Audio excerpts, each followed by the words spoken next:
What's up, boys? I'm here to give you guys a full card breakdown and analysis for UFC 316. We're in New Jersey. We are not in the Apex.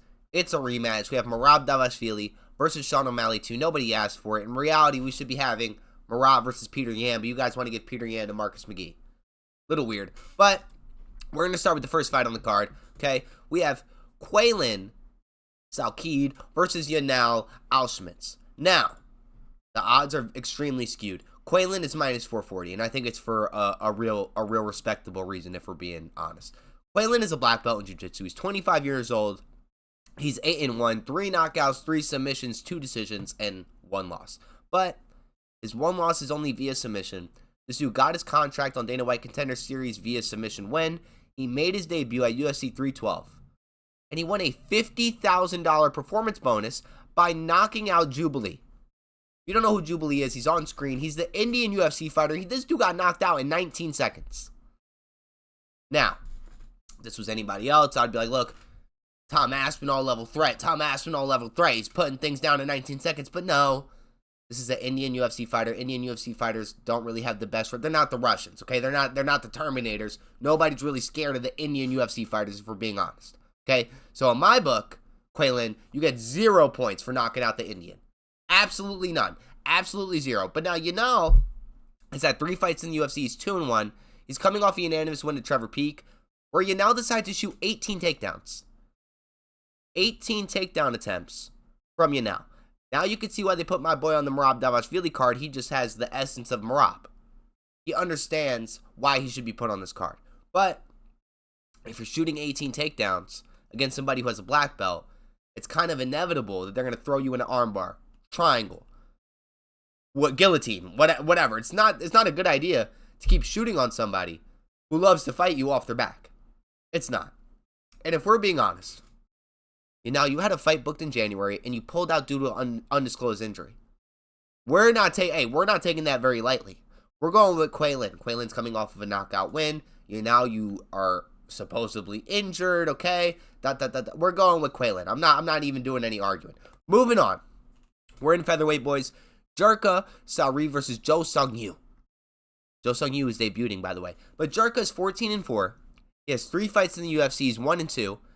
1 time he got knocked out, and 1 time he got submitted. So my boy's going either way with the loss spectrum. We're not seeing the judges over here when we're losing. We're dying on our sword, and I can respect that. But my issue is, Jerka, you got knocked out by Ansal Jubilee. The guy who just got knocked out in 17 seconds that we just talked. He slept you. He slept you. So I don't care who you're about to fight. I don't care if you're fighting a grasshopper, bro. I'm not betting on you. I'm really not. People say you're extremely aggressive, but very easily submittable. People say you're horrible. People say you're coming. Well, people aren't. This is fact. You are coming off of a first-round loss submission to Weston Wilson. I have no idea who Weston Wilson is, and I have an MMA YouTube channel. Okay? Now, Joe Sang-Yo is debuting. He's 8-0 with 5 KO wins, 3 decision wins. Coming off of a first-round knockout. He's ranked number 2 featherweight in South Korea. But there's extremely limited grappling data, and Yo is a savage minus 350. Honestly, I would put my boy at like minus 500, minus 600. Jerka got knocked out by Ansal Jubilee. I cannot shout this from the mountains any more than I really have to. Do not put your money on Jerka. I understand. Hey, listen, I understand 2025 is not the year for the debuting, not the year for the prospects, but when you're getting knocked out by the Indian, I'm going to put my bread on the prospects. Let's be for real. Moving on, boys. We got Wang Kong, the Joker.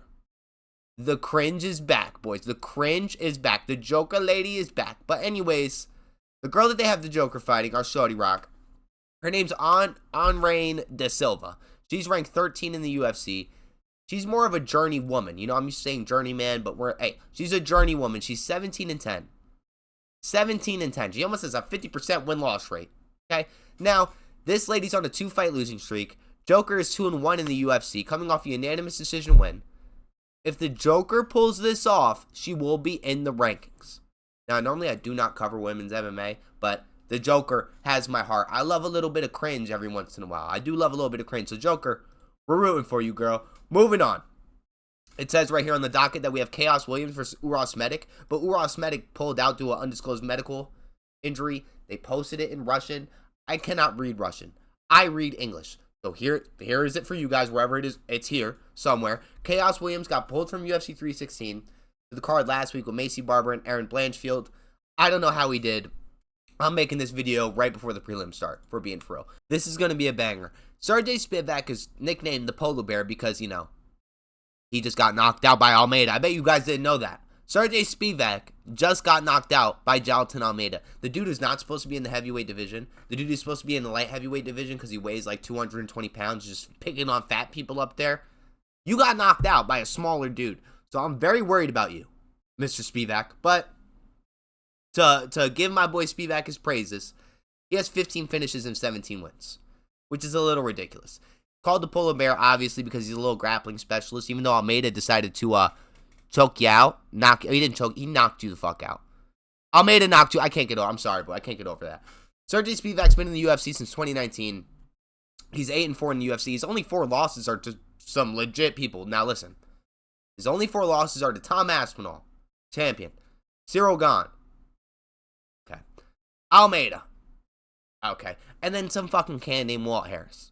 So let's be real. You only lost to one elite fighter, Tom Aspinall, but Spivak has some really elite wins, boys. He slept Derek Lewis. Beat up Greg Hardy, and he submitted Tyson Tybura in an armbar in 74 seconds. Honestly, the submitting Tyson Tybura in 74 seconds, in my brain, ranks way higher than you knocking out Derek Lewis. Let's be for real. But Waldo's Cortez Acosta is 17-1. He's ranked 11 in the heavyweight division. He's on a 5-fight win streak. He just knocked out Ryan Spann, the Superman. Ryan Spann, the Superman, just got slept. Okay? His only loss in the UFC is to the dude that Derek Lewis flying kneed. I call him the Thumb. And Acosta took that boy to a full decision. So it's not even like he went out there and got slept. Acosta's been out there. He has a chin. He's a savage. Both of these dudes have the same amount of wins. Just Spivak has more losses. We're going to be going with Acosta. Hopefully knockout, but I could see this going to decision. These are heavy dudes. We're in the heavyweight division. They might gas out after one round, but we're going Acosta for sure. Moving on to an honestly very scary fight for me because I love Johnny Walker, but we have Johnny Walker versus Azmat. Listen, we're just going to call him Azmat. We all know Johnny Walker's a glass cannon. He's going to go in there. He's going to be reckless. He's going to knock you the fuck out, or he's going to get knocked out in the most devastating fashion we've ever seen. Okay, he's going to be a meme, or he's just going to knock you out. That's my boy's life at this point, and he kind of just accepted it. This can go either way. But Johnny Walker has a huge height advantage, 7-inch height advantage, and a massive reach advantage. He has an 11-inch reach advantage. But my boy is on a 2-fight skid. Lost to Big Ankh, and he lost to Volkan. But Azmat's ranked. He's ranked number 12. He's 14-0. He's never been defeated. He's 4-0 in the UFC. 3 knockout wins, 1 decision win. Dude's 36. He's 3 years older than Johnny Walker. But listen, Johnny's been knocked out again and again and again and again. And listen, you could just look it up. Fucking he dislocated his arm doing the worm. Okay, my boy is extremely injury prone. Azmat's short. He's a little Mike Tyson build compared to Johnny Walker, who's like 6'9". Okay, he's gonna come in there, guard up high, head offline, crack him, boom. Johnny Walker's gonna be going down. He is. I don't want to say it. I don't. I fuck with Johnny Walker. Pretty much a Johnny Walker fan. I'm not gonna lie. Might be one of his only fans, but I fuck with Johnny Walker. I don't want to see my boy go down. It's gonna hurt my heart, but he's took too much damage over the years. Maybe Johnny clips him with a flying knee first round like he almost did to Magomed, but I honestly do not think so. I really don't. Banger alert. Banger alert. We have Bruno Silva versus Joshua Van. Listen, this fight was originally scheduled for UFC 313. But Bruno Silva pulled out due to injury, so they decided to give Joshua Van one of the worst opponents ever. They gave him Ray Sakura. Yeah, Ray Tsusura, who decided to shoot like 35. Oh, he shot 24 takedowns, and he only landed 4 of them.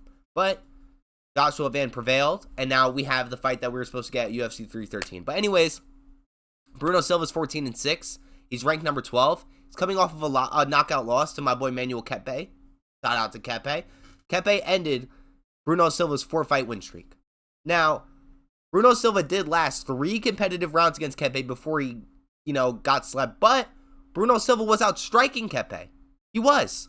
And I don't think that should go unnoticed. I don't. He's 4-3 in the UFC since debuting in 2019. Bruno's extremely well-rounded and very, very hyper-aggressive. That doesn't matter, though. Joshua Van is my GOAT. 13-2 in the UFC. Well, 13-2 overall. Ranked number 14. Coming off of a win against the most boring fighter ever, Ray Sakura. Ray shot 24 takedowns, like I just said before. He only landed 4 of them. Josh is on a 3-fight winning streak. Extremely active. 7 UFC fights in the past 2 years. Winning every single one besides one. He lost one, and that loss was to Charles Johnson. Hey, shout out to Charles Johnson. But Joshua Van reminds me a lot of my favorite Muay Thai fighter, Rodtang. Aggressive, good chin, pressure fighter, small. Hey, checks all the boxes for me. I'm a Joshua Van fan. Joshua Van is going to walk through this fight. We are never going to bet against Josh ever, ever, ever. I'm hoping for a Joshua Van KO TKO, but in reality, I see this going to decision. I see Joshua Van just beating the shit out of Bruno Silva, and Bruno just taking it. Boom, boom, boom, boom, boom. He just has a chin, just going to survive. Joshua's good everywhere. Boys, we are finally on the main card. Finally, Vicente Luque versus Kevin Holland. A bum. Vicente Luque is 23-10 with 1 no contest. He's ranked number 14 in the UFC. He's been in the UFC since 2015. A literal true vet. 16-6 UFC record. He's been known for finishes. He has 14 finishes with 16 wins. Okay, he is tied for the second most finishes in his division's history, and he will be tied for first place with Matt Brown if he decides to go out there and finish Kevin Holland, which is exactly it's exactly what it's exactly what's gonna happen. It is. So Vicente Luque is coming off of a Vicente Luque is coming off of a 52-second submission win over Themba Gorambo.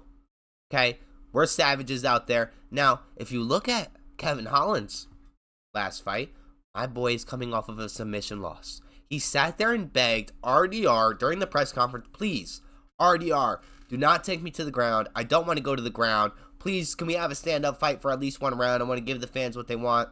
RDR laughed at bro and said, that's very funny. No, we're going to go to the ground. I'm going to submit you in round 1. Don't even worry about it. And that's exactly what RDR did.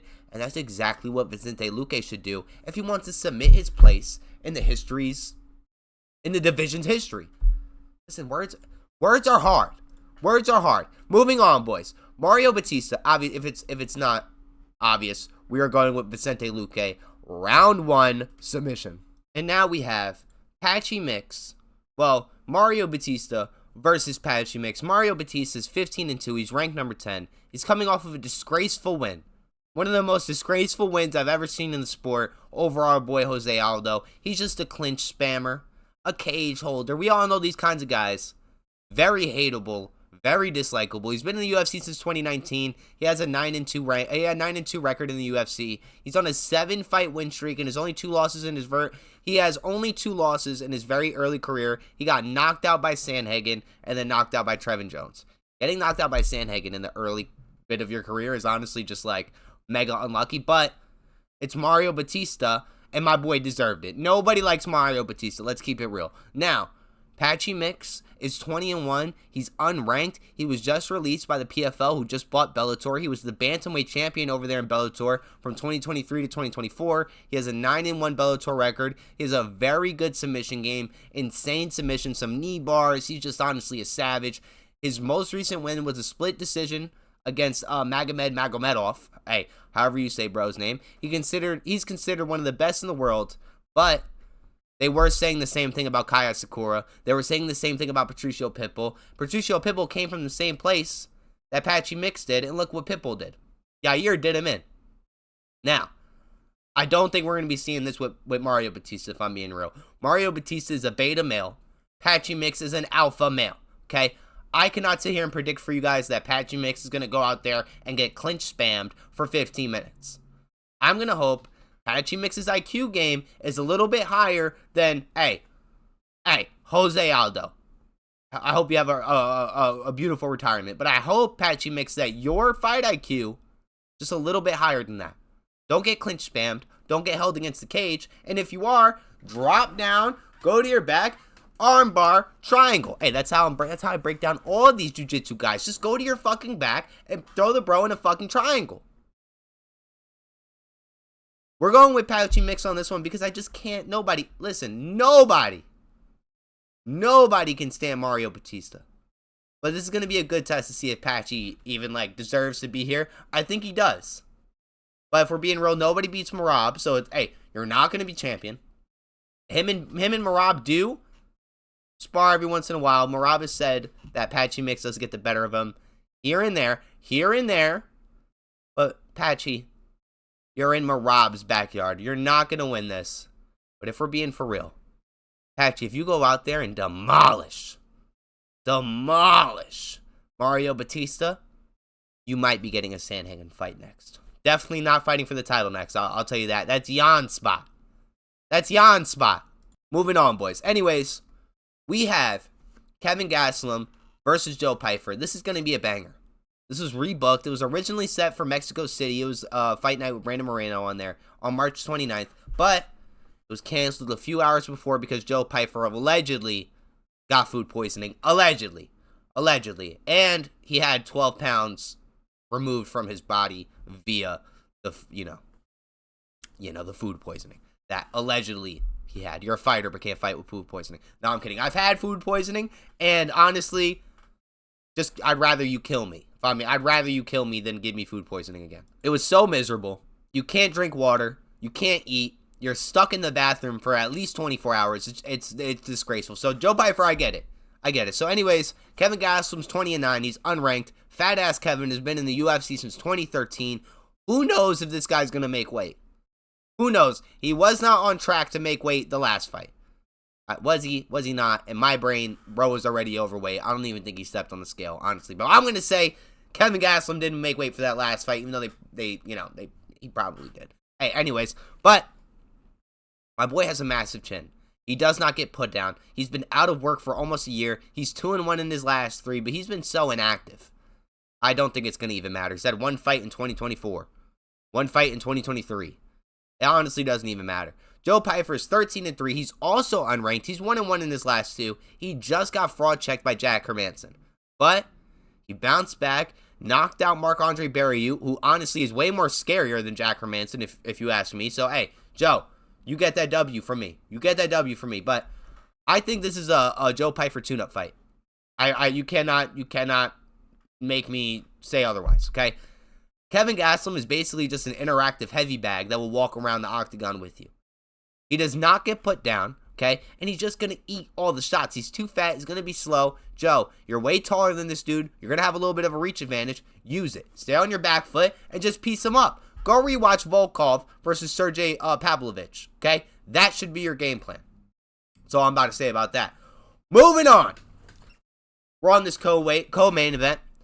Juliana Pena versus the steroid-abusing monster, Kayla Harrison.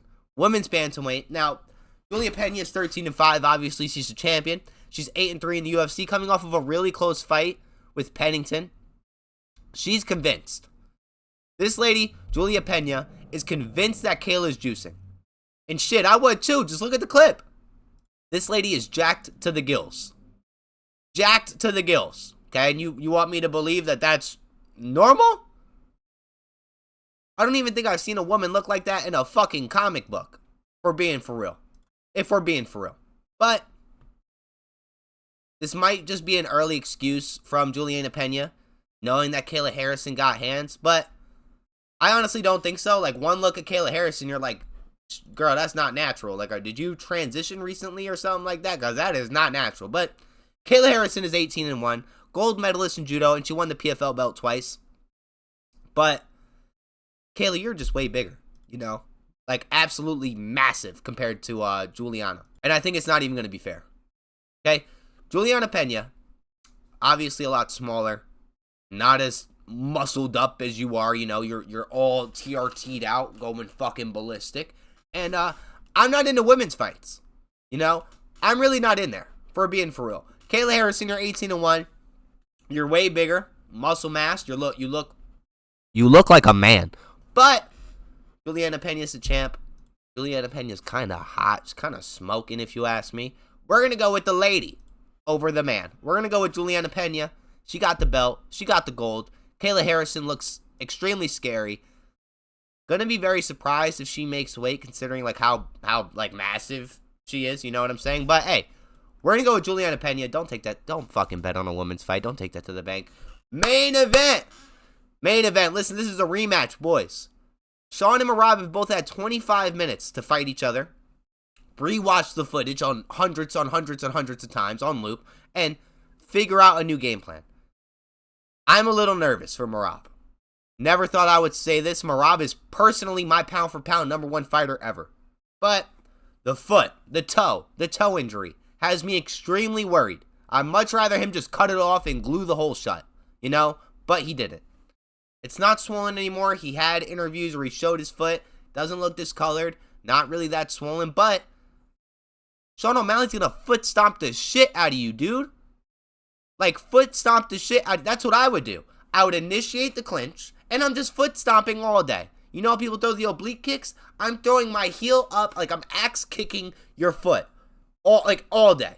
But we're Merab fans over here on this channel. Merab has overcame so much adversity. Adversity is a privilege. Shout out to Volkanovski. And listen, Merab, you better not let this fucking dyed hair freak win. You better not. You've had 25 minutes to figure it out. I saw in interviews you talking about you think you might want to strike with, bro. Do not. Do not. Do not. I want to see you shoot 55 takedowns in these 25 minutes. No, I'm for real. Sean has the cardio of a literal child. He's not going to be able to handle it. He's not. Spam the takedowns. He's not going to be able to focus. He has no wrestling. There's no way you can get like NCAA high tier wrestling just from 6, 7, 8, 9 weeks of wrestling training. It's impossible. Too many things to learn. All right? Merab, take your experience and utilize it.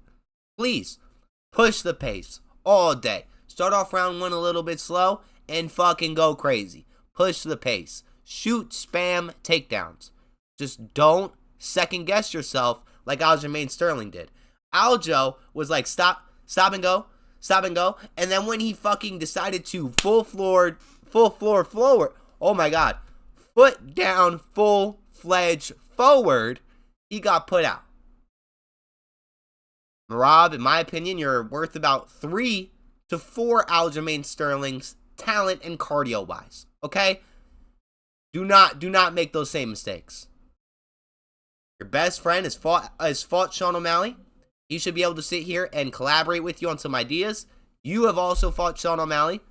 And let's just hope, hey, Sean, I hope those lights aren't too bright for you, like your coach said. Your coach is over here on interviews talking about the lights were too bright in the spear. I can't wait to see what excuse you pull out this time.